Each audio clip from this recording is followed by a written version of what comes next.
All right, sports fans, how's everybody out there doing?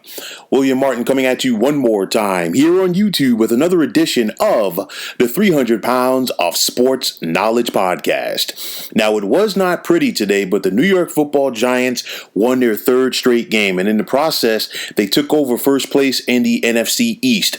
The Giants defeated the Cincinnati Bengals today by the score of 19-17 for their first win ever in the Queen City. You look back to this series between the Bengals and Giants. Of course, they have not played a lot. Bengals in the AFC and the Giants in the NFC, but the road team has never won previous to today. We saw the injury to quarterback Daniel Jones, the hamstring injury, and then the Giants had to rely on backup quarterback Colt McCoy.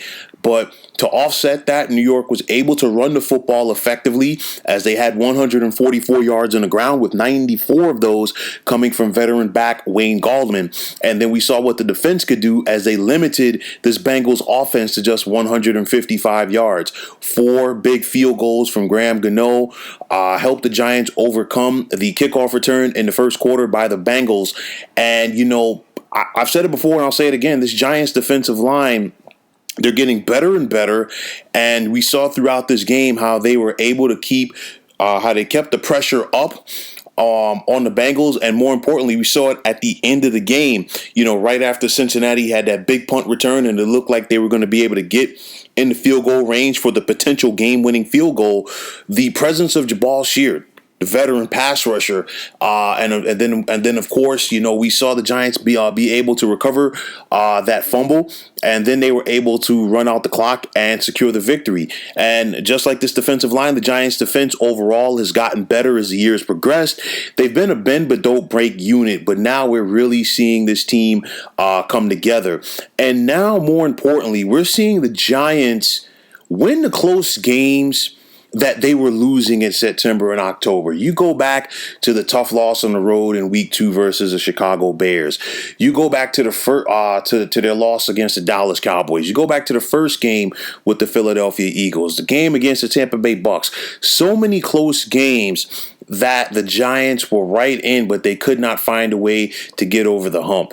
They did it in both contests versus Washington. They did it in their rematch with the Philadelphia Eagles, and they did it again today versus the Bengals. And I know from the outside looking in, there are going to be some people that are going to say, well, the Giants only beat a 2-win team.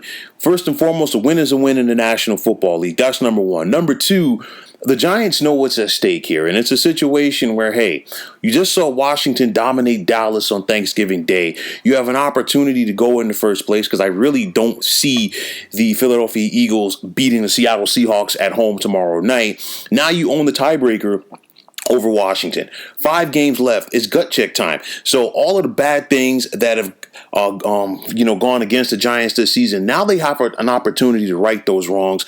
They're right back in the mix. You've never won in Cincinnati ever. So now, you know, this is something that Joe Judge can build upon, here in the stretch run. And, you know, a ton of credit to Joe Judge, the Giants head coach, because look, he's had his finger on the pulse of this team all season long. And when they were 1-7, they never gave up. They kept fighting, and you knew that they were playing better than a 1-7 team, but they just did not have the results. Now they're getting the results. The schedule is still going to be tough coming down the stretch. You're talking about Giants at Seattle next Sunday versus Arizona versus Cleveland, at Baltimore, and then home for Dallas to finish the season. But, you know, the bottom line is the NFL is a week-to-week league, so anything can happen.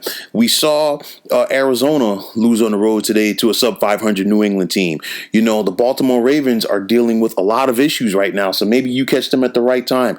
Who knows what you're going to get out of the Dallas Cowboys in that Week 17 matchup. You don't know what you're going to get from the Cleveland Browns either, and the same thing with the Seattle Seahawks. So anything can happen. A few weeks ago, I said it might take 6 wins to win this NFC East, and right now, the way that things are looking between the Giants and Washington, that could be the case, because let's not forget, Washington still has a difficult schedule themselves, and if you're the Giants, you hold the tiebreaker Baker over Washington. So obviously that goes in your favor. I still don't feel that the Philadelphia Eagles are going to be a factor due to the fact that Carson Wentz, their franchise quarterback, is regressing. And right now, the Dallas Cowboys, they simply got punched in the mouth at home on Thanksgiving Day, courtesy of Washington. So how are they going to respond coming down the stretch with a tough schedule of their own? So the Giants have, they're in a good spot.